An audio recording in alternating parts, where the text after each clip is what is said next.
મહત્વપૂર્ણ અપડેટ આપને આપી રાજકોટથી જંગલેશ્વર વોર્ડમાં કોંગ્રેસ જીતી ગયું છે। ડિમોલેશનનો મુદ્દો સૌથી વધુ ભાજપને નડ્યો હોવાના સંકેત। જંગલેશ્વરમાં દબાણ હટાવવાનો મુદ્દો ભાજપને 100% નડ્યો છે। આ વોર્ડમાં કોંગ્રેસની જીત થઈ ગઈ છે। ગત ટર્મમાં ભાજપની આખી પેનલ વિજય નીવડી હતી, પરંતુ આ વખતે જંગલેશ્વર વોર્ડમાં કોંગ્રેસની જીત। મોહિત, કોંગ્રેસની જીત જંગલેશ્વર વોર્ડમાં કયા પ્રકારના સંકેત અને શું સૂચવે છે બીજેપી માટે?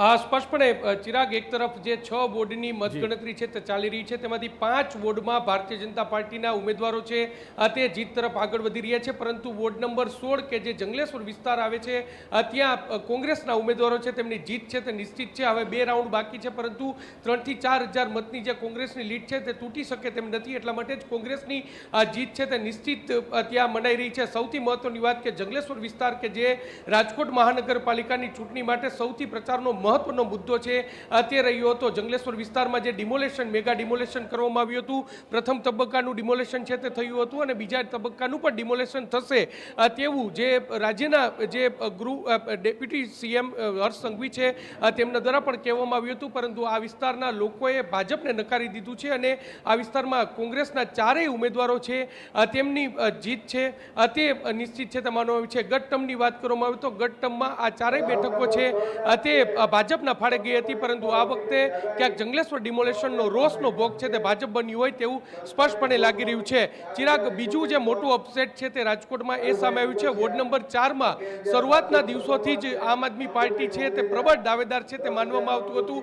તેમની જે જંગી સભાઓ થઈ હતી તેમાં પણ મોટી સંખ્યામાં માનવ મહેરામણ છે તે ઉમટ્યું હતું, પરંતુ જ્યારે પરિણામ આવ્યું છે ત્યારે ખૂબ જ વિપરીત છે તે પરિણામ આવ્યું છે અને ભારતીય જનતા પાર્ટીના 4 ઉમેદવારો છે તે 5000ની જંગી લીડથી આગળ છે। એટલે વોર્ડ નંબર 4માં ભાજપના 4 ઉમેદવારો છે તેની જીત છે તે નિશ્ચિત માનવામાં આવી છે। એટલે આ 2 મોટા અપસેટ છે તે રાજકોટમાં અત્યારે જોવા મળી રહ્યા છે। જી બિલકુલ, તો ચોક્કસ જંગલેશ્વર વિસ્તાર જ્યાં ડિમોલેશન કરાયું હતું સરકાર દ્વારા, એ મુદ્દો ભાજપને હાલમાં નડ્યો હોવાની ચર્ચાઓ છે, કેમ કે આ વોર્ડમાં કોંગ્રેસની આખી પેનલ જીતી ગઈ છે।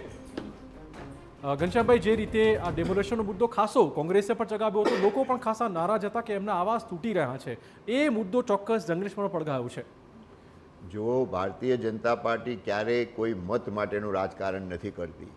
ભારતીય જનતા પાર્ટી સૌનો સાથ, સૌનો વિકાસ અને સૌનો વિશ્વાસ અને સૌની સમૃદ્ધિ માટે કામ કરે છે। ત્યારે કદાચ ક્યાંક સારું કામ કરવા જતાં કોઈની નારાજગી પણ વહોરવી પડે, પણ સર્વ ભવંતુ સુખીના, સર્વે સંતુ નિરામયા, તમામના કલ્યાણ માટેનું જ્યારે કામ ભારતીય જનતા પાર્ટી કરતી હોય ત્યારે શક્ય છે કે ક્યાંક આમાં કોઈના કાયદેસરના, આખા ગુજરાતમાં કોઈના ક્યાંય તોડફોડ નથી કરી। જ્યાં ગેરકાયદેસરો બાંધકામ હતા, જ્યાં અસામાજિક પ્રવૃત્તિઓ ચાલતી હોય, જ્યાં ગુનાખોરી ચાલતી હોય અને જે આખા રાજ્યને, આખા શહેરને જ્યાંથી તકલીફ પડતી હોય એવા કોઈ કામ કરવાના હોય તો કદાચ ત્યાં મતના અપેક્ષા વગર પણ બાકી મોટી ભાગની જનતાને સુખ, શાંતિ ને સમૃદ્ધિ મળે એ કામ ભારતીય જનતા પાર્ટી કરે છે। જે મતદારોએ તમને વોટ ના આપ્યા જંગલેશ્વરમાં, એને શું કહેશો? એટલે મતદારો, આ લોકશાહી મેં પહેલા જ આપને કીધું, સામાજિક, રાજકીય, ભૌગોલિક અનેક સમીકરણો કામ કરતા હોય છે। એમાં ક્યાંક કોઈ મતદારને એવું લાગે કે અમને ન્યાય નથી મળ્યો અથવા અમારે નથી મત આપવો, તો એને અધિકાર છે, તો આપણો બંધારણીય અધિકાર આપ્યો છે અને એનો ઉપયોગ તમે તમામ લોકો કરે અને કરવો જોઈએ। એટલા માટે કોઈ હું નથી કહેતો આખા ગુજરાતની તમામ બેઠકો ભારતીય જનતા પાર્ટી જીતી જાય, એ તો લોકશાહીમાં શક્ય નથી। એટલે તમામને પોતાનો હક અને અધિકાર વ્યક્ત કરવા, મતનો હક આપવાનો અધિકાર છે। બિલકુલ પાર્થિવભાઈ, જે રીતે જંગલેશ્વરના ચોક્કસ કેમ કે મુદ્દો ચર્ચામાં રહેવાનો ડિમોલેશન વાળો મુદ્દો, જ્યાં જ્યાં ડિમોલેશન થયું છે ત્યાં કોંગ્રેસે ચોક્કસ પ્રયત્નો કર્યા છે કે એમની જે લાગણી જે દુભાઈ છે એ પોતે અંકે કરી લે। જંગલેશ્વરમાં આ જ જે સ્ટ્રેટેજી હતી સફળ થઈ છે।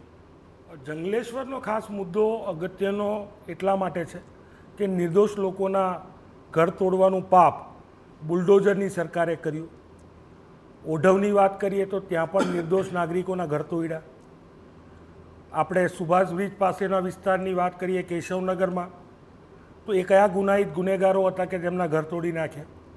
ઈસનપુરમાં વિશાલનગર વિસ્તારમાં બુલડોઝરની વાત થાય, સ્પષ્ટપણે એવું લાગે કે જ્યારે જે નિર્દોષ લોકો છે જેમને તમે ઘર નથી આપી શકતા, તો એમનો ઘર છીનવવાનો પણ અધિકાર નથી.